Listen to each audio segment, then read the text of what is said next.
Good morning, everyone, and welcome to our Bright Ideas with Benefits as we present Improving Employer-Sponsored Healthcare with an ICHRA. Let me begin by making a few introductions. My name is Mark New, and I'm the Chief Executive Officer and co-founder of Ascend Health. We'll tell you a little bit more about what we do in a moment. But joining me as part of our distinguished panel is Jessica Napier, or if you're in France, I believe it's Napier, right, Jessica? That's correct. So she's a human resources guru and consultant. She'll be contributing a lot of perspective for you as an employer today. And then joining me also is my friend, sometimes golfing buddy when he's back up here in my neck of the woods, but also the guy that introduced me to the ICHRA and its extreme value and how we started putting it out there. Please join me in welcoming Brooks Knoll, who's the founder and president of Cafe Health. Brooks, say hello. Thanks for having me today, Mark. Well, we're going to get started as we all join together today, talking about how we go about solving the challenges of group benefit plans through efficiently administered individual employee choice. Boy, that was a mouthful. I'm going to say that again. Solving the challenges of group benefit plans through efficiently administered individual employee choice. Sounds like a tall order, but it's really what we're going to be unpacking. So first, Jessica, if you don't mind, why don't you start with telling us just what's the problem with group plans? Why is it that all these employer groups today and each of you as HR consultants and HR people and employers and CFOs and everybody, why are you on this call today? What's the problem with group plans? Well, thanks so much, Mark, because we get to this place every single year, and you get that lovely email that says it's time again to start with a new process, right? It's open enrollment time, and so you all get together and you have your broker go out. They come up with these lovely numbers and they bring them back to you, and you look at them and you think to yourself, how are we going to continue to do this? So with these group plans, you're looking at increased skyrocketing cost every single year over year. So it becomes not affordable for the employees, which also shows lower participation for your overall group. It becomes a struggle to, control the cost overall.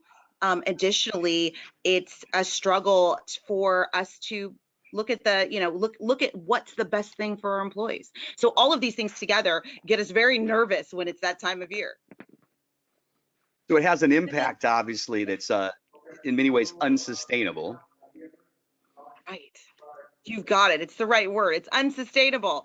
We keep looking at how do we change it? What can we do? And so we love new ideas, and we love thinking of things in this space that could actually help us to perform better, because we can't continue to go down this road in the same way we've always done it. I think we had a pause. I think we had a pause there, Jessica. Yeah, so it's basically like you just can't, the definition of insanity, right? Absolutely, definition of insanity, doing the same thing over and over again and hoping for a different outcome. And so, yeah, we've got to continue to find new ways to do things. So we also find that our employees have, dissatisfaction because the plans don't meet their needs. Yeah. So Brooks, I know you've seen this a lot, and Brooks, as he introduced me to the ICHRA, he just said to me, he goes, Mark, you've been a group broker for over 20 years now, and within your book of business, you probably work with a number of these industries. So he just highlighted these. But what is it about these industries, and why do you think they struggle more? Well, obviously, Mark, and within your book, we first, I remember, started talking about janitorial, and then we started talking about home health care, and then we realized that there's common characteristics across the board in these industries that we're looking at right here, from hospitality to service-based businesses, where there's low participation, and as a result, there's also lower income earning, wage earning employees. And so it really it puts them into a tailspin where the premium costs are too high, enrollment is low, and as a result, it just continues to spiral around and around with low participation, adverse selection, and the high premium to claims ratio. So it just is a untenable situation in a lot of these groups. And really what we found is that the ICHRA is a great solution across the board for many of these industries that you're seeing right here. So what is this ICHRA? Yeah, what Yeah, is, yeah, what does that mean? absolutely. You know, it's like a lot of people look at it and they're like, the ICHRA, you know, they hear it, they're like, what does this mean? The ICHRA, pronounced ICHRA, is an individual coverage health reimbursement arrangement. And a health reimbursement arrangement is something that obviously a lot of brokers have been using for a long time. The difference here is that you take that defined contribution and participants then go and choose their own individual coverage. So we have an individual choice with a defined contribution, and it's fully ACA compliant and provides really more choice for the employees and cost containment for the employer. And there's no participation requirement. So it really is an amazing solution, especially when we're speaking to those industries that we just highlighted. Well, I think with that exclamation point on the end of that last bullet, it kind of really does highlight that on purpose, right? There's no participation requirement. Like that's great. Because I know as a broker, I just never could find a way. There was no way, no amount of like claims management, wellness, health fairs, plan design, any of those things that really got me out of that tailspin where once I was in it, that low participation continued to drive the high premiums. And like you said, I just couldn't get out of it. So the no participation requirement kind of gives you an exit ramp off of that road to nowhere or road to higher costs, right? So why is this catching on so much? It seems like it's becoming a thing. Yeah, I mean, obviously, the the fact that it's ACA compliant and also allows choice and cost containment is really kind of the sweet spot that appeals to a lot of people. But as we've seen, adoption has continued to increase across different groups. A new report by the HRA Council found that U.S. employers' adoption of ICHRA has increased 29% between 2023 and 2024. We're seeing a massive adoption by the ALEs, applicable large employers, growing by 84%. And so, really, all of that is just echoing the advantages that people are seeing that are driving adoption, which is cost containment, better choice for the employees, also, lower administrative burden. And so, that these are things that I'm sure, Jessica, you see in your space as an HR professional as well. Absolutely. I mean, these are important facts that we need to in order for us to retain employees. We've got to be able to have some flexibility and customization so that the employees feel like, hey, this is about me. And the employer also wants that flexibility to be able to make different decisions. Well, and then the Right. predictable cost control seems to be a big part of it. I know as a group broker, I'd walk in and it was just always like, yeah, we were trying to make the employees happy. We wanted to make sure that as the employer, they had that goodwill, good faith, all that. But at the end of the day, I always felt like my biggest burden, yeah, it had to be competitive, but it was always driven by that cost control, right? And then Right, right. and then the other part of that was I had to find a way to make it all compliant, especially after the ACA, regulations came in. And like you just mentioned, Brooks, before, those applicable large employers, I mean, they just got more to navigate by a long shot. So that administration's a hot mess if you don't have some ways to do that more efficiently. But let's unpack Right. each of these maybe and have you guys just kind of walk us through it here. So when we talk about like flexibility and customization, that's a key one for you, right? Yeah, absolutely. And the tailored solution for each employee, from our administrative standpoint, there are seven common classes, but also you can class out by age. And you can retain smaller group plans for executives or managers. So there's really a lot of flexibility with the ICRA, and the contributions are adjusted per class to meet their diverse needs, and that could be for seasonal or regional, and also integrates easily with ACA compliance and affordability requirements, because obviously you're offering it to all the employees with that defined contribution, and that meets your ACA Part A requirement, which is takes a big bullseye off of the organization with regard to compliance. Yeah, and I know we're going to talk a little bit more about the compliance for even how you can make that affordability on kind of that third bullet there, those ICHRA contributions. You can you can be kind of strategic about it, more at an individual level on how you want to, spend your money for your compliance costs. So I know we're going to unpack that in a moment. Let's talk a little bit more about like the employee empowerment. Jessica, I know that you've just continually said every time you're consulting with an HR group of any sort, the key thing is it always comes back to not just the employee empowerment, but how that affects retention, how that lowers the cost of attrition, all those kind of dynamics. So how do you see this really like creating such a benefit? And you said it earlier in this already today. Some people perceive the ICHRA, and I've had these conversations with employers. They perceive the ICHRA as though they've just thrown their hands up and they're saying, "Oh, we're over it. We can't do this group thing anymore. We quit. It's all on you. Here's some money. Go do your thing. We don't care." And you've created quite a different perception, or kind of broken through that myth or that paradigm. So unpack this a little bit for us, would you? Absolutely. Well, typically, most plans that employers look at and develop and spend a lot of time, getting in place in their organizations really are focused more on employee-only coverage. They're not really thinking about the employee and their family because the cost continues to go up, so they can't control it. With this change and with this way of looking at it, it allows us to be like, here you go. What is going to meet your needs as an employee? What's going to benefit you and your family, which is the key, in the best way? So it allows the employee this great, it empowers them to find things that are really going to work for them and their families, which makes the employee happy, and they stay longer because they feel taken care of in a different way. It allows them to make plan decisions for themselves.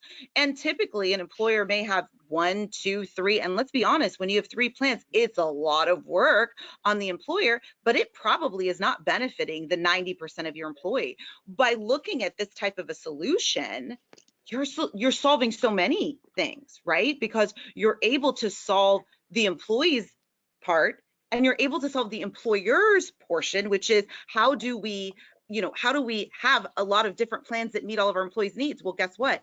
The employee is going to get to choose that. You only need to do one thing, which is go with an ICHRA solution. So basically, by them providing this employer contribution each month through the ICHRA, now the employer has said, hey, I'm going to fund your choice so you can make a more specifically tailored coverage decision based on your individual or family healthcare needs and budget. And then by going to a portal like the Ascend Health portal that has all of that comparative tool in one spot, now if they want any of those carriers or other ones, or they want an alternative healthcare plan, they can look at that and have all of that choice in front of them, and then use their ICHRA dollars, Brooks, to just easily say, that's what I'm getting. I'm attesting that that's my plan, and that's how I'm getting my contribution. So choice is great. I'm going to go ahead and just take this next one here. So this is a specific case study that I had that Brooks helped me with. So I want you guys as employers to hear this, and just maybe you'll identify this with your group. So we were talking about applicable large employers, and I had one. They were in the janitorial custodial space, as Brooks mentioned earlier. That's kind of where we cut our teeth, if you will. And this particular group had 310 full-time employees. They offered 3 plans, but here's the thing: only 32 people enrolled in the medical plan. So yeah, a lot of them were leadership, management, ownership. But there were some other ones too that were just part of the staff, and they had, health issues or whatever, so they just went for it because they had to have some kind of health care. But there was extremely high premiums. It was just close to $700 per employee per month for their kind of base median plan. And that was obviously just crazy expensive. So the participation, as you can see there with 32 enrolled, was a train wreck. So what that looked like, you only had 10.3% electing benefits and 89.7% saying no thank you. And the reality is, when you're in a situation like that, because of that adverse selection, we saw it. The carrier in this case, and I'm not trying to bash them, it's just, they've got to make their math work too, was a Sierra Nevada, which is the United Healthcare version of care, obviously in Las Vegas area where these guys reside. And so when we did that after the ICHRA adoption, what we did is then we had the little graph keeps, or pie chart keeps resetting, but just pay attention to the bullets there. The ICHRA was offered to all non-management employees. 48 enrolled and received their ICHRA contribution. 112 qualified for an ACA subsidy, so there was no ICHRA paid out on that. They waived the ICHRA, went for the subsidy. The employer was 100% compliant because they offered it, at an affordable, 9.2, or in that case, it was a different number, but of the affordability factor of the lowest cost silver plan.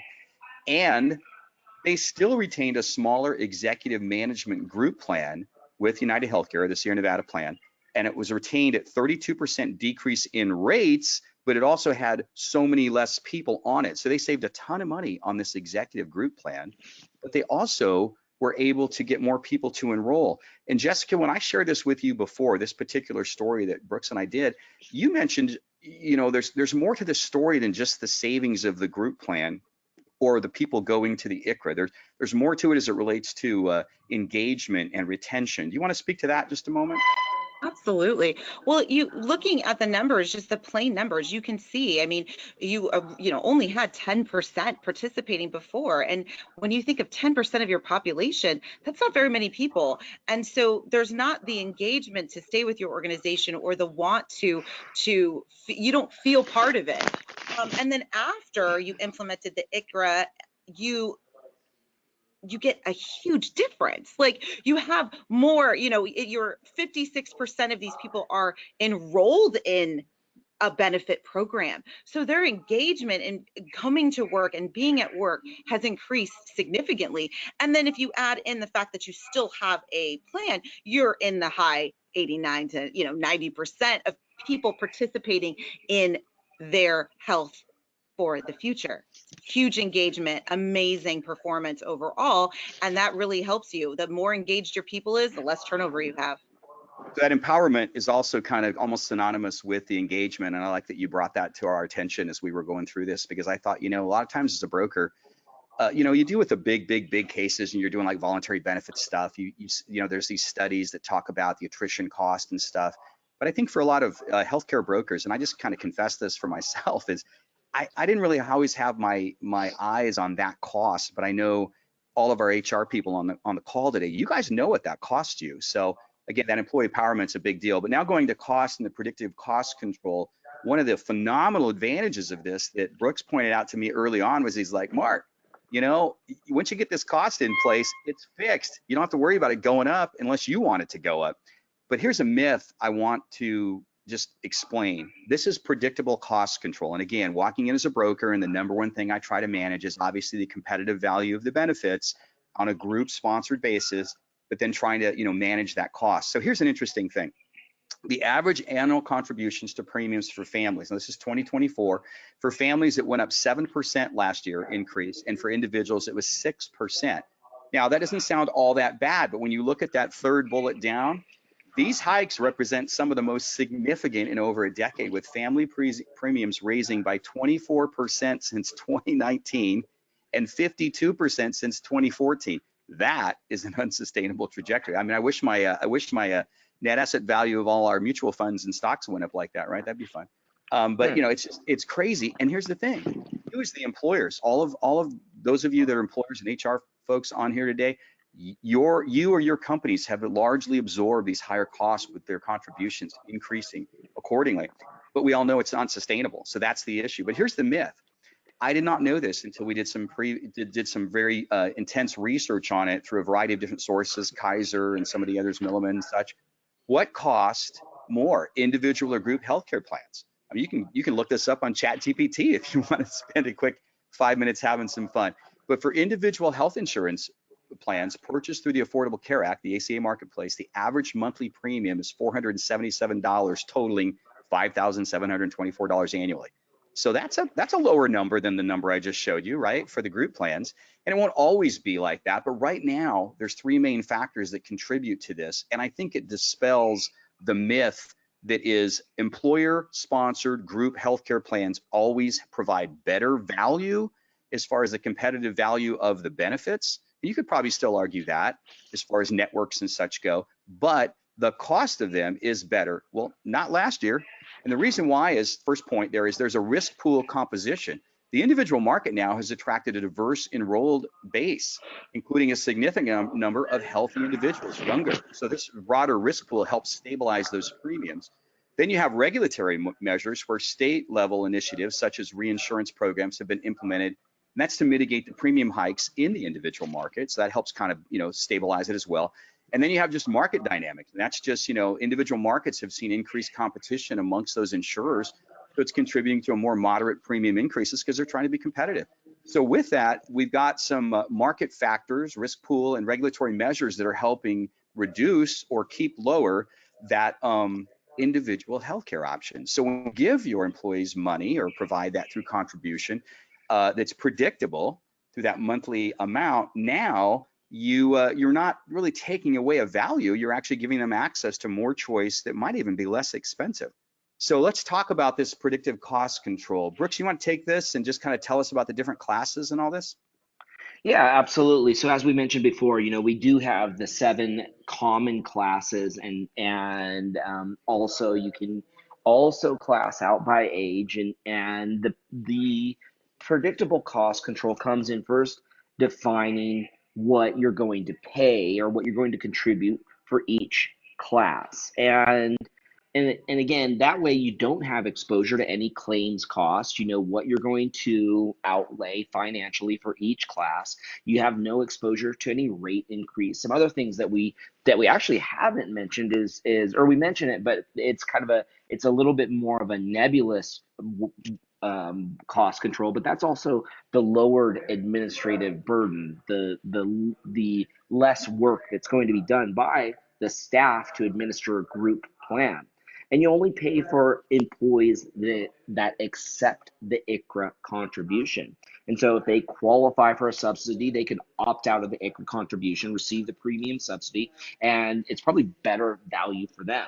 And so you can still be ACA compliant as an applicable large employer based on the affordability calculation of your monthly contribution per class. And so when you look at all of these things combined, it just creates a better process to contain your cost as an employer. When I saw all of these as a broker, and I said to myself, if I can bring this to an employer group, why would they say no to it? And it really wasn't like I had an agenda, like, oh, gee, I want to go sell ICHRAs instead of traditional group plans.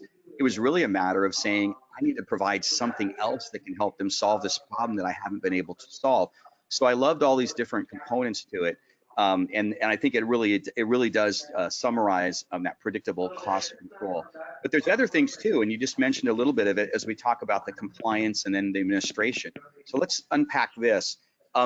Jessica, I know that you do a lot of consulting on the ACA. We do it as a broker, just trying to help it, from the affordability of the benefits and the minimum value of those benefits for penalty A, penalty B.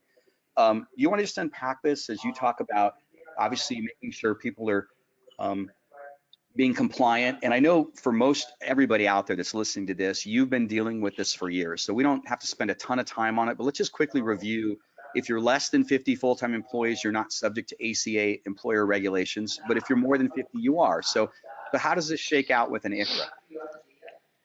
Well, the beauty to this is that as long as you set this up with, and obviously we're going to set it up right because you've got a dynamic 3 people here that can help you do this the right way. Once you've set it up, it's kind of a little bit of a set it and forget it, because you're not having to, once you've calculated and went, yeah, this meets the requirement, you're just good to go, which is lovely.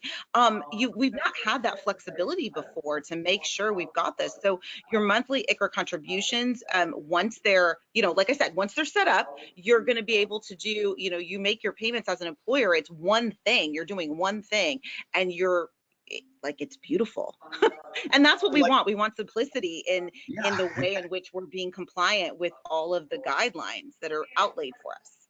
So I think of this too as like, when we think of like, a 1094, 1095 filing at the end of the year, right, for a applicable large employer. Yes. And then you think Absolutely. of like in current, group space, right, where we go and say, okay, we have this employer sponsored plan. We've got 1, 2, 3 of them, whatever. So when we go and we do that, there's the offer, and then there's the acceptance or the waive, right? So just like the group plan now, you're saying, I'm offering you this, and they either accept it or they waive it, but now it's in this ICHRA format. So instead of saying I'm offering you a plan, I'm saying I'm offering you this much money for your class of employee. You're going to take it, or you're going to waive that option and opt out of it.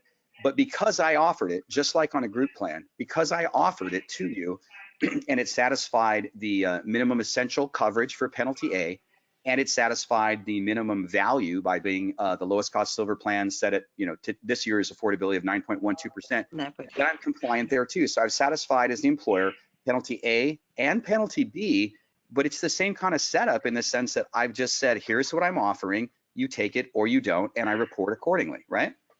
Exactly, Mark. And it's like I said, it's just going to flow into those. It's literally the same thing you've always done, which is nice, but it's even more simplistic. And so it'll flow into those forms, and you send those forms out at the end of the year, and you're good as gold. So that gets us right into reduced administration. That was like a good mix, like in a DJ set or something. I like where we went there. So reduced administration. This is right in your wheelhouse all day, every day. Both Jessica and Brooks are dealing with this stuff all the time, and I work with partners like them so that I don't have to do it as the broker. But the reality is, this is where the rubber really meets the road for the HR professional and how they do this. So when you think of, and this is me just saying like, okay, I'm a broker, I bring this idea to an employer, the employer sits there and goes, what are you talking about? I'm going to go ahead and provide all these contributions in these 7 different classes or up to 7 classes for different people. Maybe I'm going to retain a group plan for like my executive or, senior leadership, management, ownership, whatever. A smaller group, right? I'm gonna provide ICHRA contributions and set what those defined contributions are per month, per class. So I've done that, and that's not a real heavy lift, but it creates a little, it requires some, some perspective on what am I doing, why am I doing it, for whom am I doing it, right? But then after that, it seems like it gets real easy because now I'm not doing all those other things. But unpack these for me, because it seems like you're taking one heck of a load away from that HR person based on what they're doing right now with group plans. Absolutely. The all of the things listed here on this screen are things that, every time they come up, we take a deep breath. And so eliminating claims management, like that's just like most HR people would be doing a dance right now. So I think you can't see them all, but they're dancing because they don't want to spend time doing this. Simplifying the plan renewal, like this is a huge lift every year as you get to that open enrollment time. At the very beginning, I said, you think about that time, it's coming up, you're going, oh my goodness, you get in this room and you just think, oh my gosh, all of these things, how do we afford it? What's that rate increase? How do you, you play and play and play with the numbers to try to make them work. They never work. You sort of put a round, a round peg in a square hole every year and just shove it in until we can make it work, right? So that you've eliminated that piece of it because it allows us to be very strategic in the process. And if we do want to keep a plan, great. But the ICHRA will allow us to really hold some of these costs stagnant. Like here they are, and this is what they are. And then minimum participation, we always are concerned with making sure we have enough participation. Well, this allows us to have, like I said, again, flexibility, and our employees to get what they need. So we're solving 2 things here. We really want our employees to have what they need versus, versus the other direction, right? We're like, oh, we met the requirement. Well, we meet the requirement now. We're getting the employees what they need. The costs are staying, at a really nice rate, and we're able to reduce the administration work, like win in 4 ways. And then the compliance piece of reporting is also just very simple because you're not having to do too many things. It's very streamlined. You're able to take in the information. You've set it up very simplistically, like we said earlier, and then it just flows so nicely. And you're not having to have 50 people go through each one of these things to make sure we're compliant and we've sent out the right reporting and we checked all these boxes. Makes a lot of things a lot easier. Brooks, I'm sure you have a few things you would add to that. Yeah, for us, it's really in the compliance portion and reporting where, and really with our clients, what we see is they don't, we do need to align with the ACA open enrollment November 1st. So those people that do choose plans from the exchange have the opportunity to shop there as well. But what we really see is that once that number is set, the contributions are set, the classes are set, that employers just roll through without any sort of friction for open enrollment. And then the reporting for the PCORI, we as the administrator assist with that to provide that data, and it's very simple. So Brooks, if you don't mind, just kind of, I mean, you kind of illuminated some of that just a minute ago, but walk us through the 4 steps, because I think a lot of people, and I did too initially. I mean, when you first told me about this a couple years back, I just thought, that's something I got to go figure out, and there's probably some long, crazy process to it, and blah. You know, sometimes we're afraid of what we don't know, that we don't really look at it, embrace it, see what it takes to lift it, unpack it, and in this case, it's not really cumbersome. I mean, there's 4 basic steps that get you there.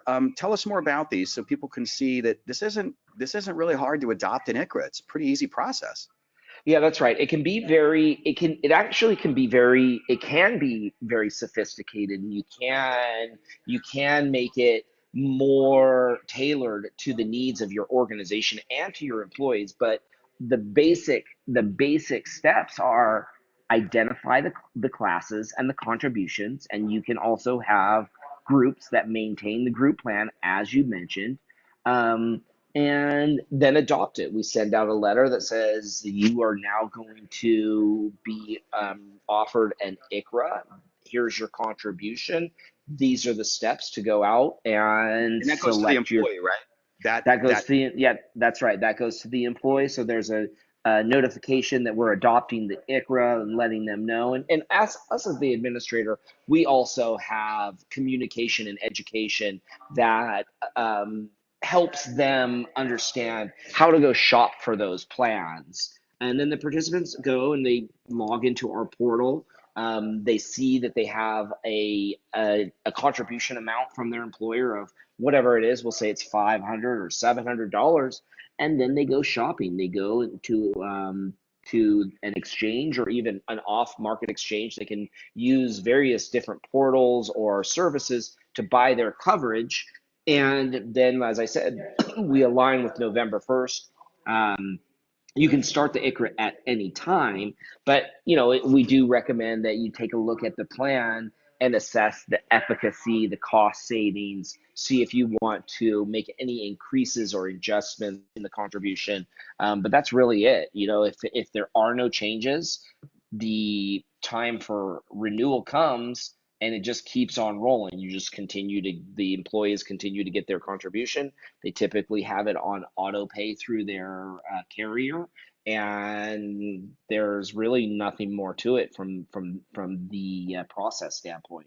kind of like Jessica said, at one point you get there, it's sort of set it and forget it once you've aligned it to where they can come on at any time. You set your renewal, just your ICHRA renewal around that ACA, open enrollment, which is easy to do. And that way they just come on and do their thing. And the other thing about it, and this is really our little plug here, Ascend Health, as you know, I'm affiliated as the CEO of this and co-founder, but really we developed this so that we could put more choice in front of your employees. So once you've provided this contribution to them, we want them to have a way, just provide an easy access way for those employees looking to compare and purchase healthcare plans with their employer provided ICHRA contributions to have both AI and HI. I know that's a big thing in all the SHRM conversations, but a little bit of artificial intelligence that helps them navigate while on the web, as well as easy access to a person to help them pick the most appropriate healthcare plan for themselves, for their families, based on their healthcare needs, their budget, what's being provided through the ICHRA contribution, et cetera. So easy access there to look at that is ascend-healthplans.com or the QR code. But let me also just let you guys know as we come and wrap this up that we also want you to know how to reach Jessica. She is an expert in human resources consulting. So we encourage you to, reach out to her. There's her contact information. I'll let you kind of take a look at that. This presentation, by the way, will be available after this as well, after your viewing. So you can obviously look at this later. And then also Brooks. And here's the ICHRA administration, Brooks Knoll. He's the founder and president of Cafe Health. And so anything related to this, the ICHRA setup, the administration, and HR perspective on the different things to cover, and then even the portal and the way to make it easy for your employers to shop. For your employees to shop and make their choices, whether it be the ACA, affordable healthcare plans at healthcare.gov and all those options, or whether it be the alternative healthcare plans that some of your employees may qualify based on just being in good health, which can offer them even lower premiums and lower out-of-pocket experiences for comprehensive health care. So that really summarizes this whole thing about how we would go about improving employer-sponsored healthcare with an ICHRA. We shared a lot of information with you pretty quickly, but we encourage you to reach out and tell us how we can help you really consider this and see if it might be the appropriate thing for you to solve and improve your employer-sponsored healthcare. Thank you guys for joining us today. Once again, Jessica Napier, thank you for your help and your contribution today. Thank you for having me. And Brooks, thanks for introducing me to this ICHRA thing about 2 years ago and how you helped me just let this thing take off and all your what you've built to make this so easy for people. Absolutely, Mark. Thank you for having me today. And if anybody that's watching this has any questions, I know everybody always has a specific scenario that they're curious about. And Jessica, Mark, or myself are happy to field those questions. So please, by all means, reach out. And thank you very much. All right, everybody. Have a great day.